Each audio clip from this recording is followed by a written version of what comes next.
মেয়েলি ছেলের মা, সুজলা সুফলা সোনা ধানে ভরা ছোট্টখানি গ্রাম।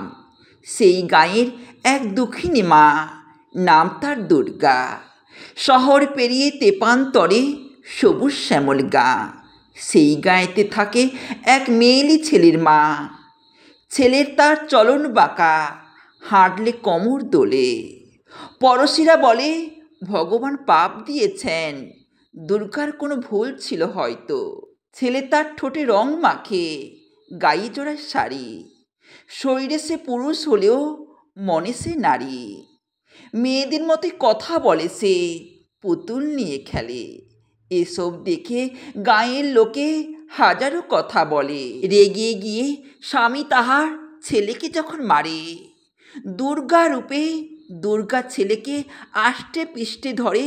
খেপে গিয়ে দুর্গা গায়েও হাত তুলে চেঁচিয়ে বলে, হারামজাদি, কোন মহাপাপে জন্ম দিয়েছিস এমন কুজাত। ছেলে আর মা দুজন মার খেয়ে দুজন দুজনকে জড়িয়ে ধরে। মা বলে, মাপ করিস বাছা, ছোট্টবেলায় মেয়ে সাজিয়েছিলাম তোরে।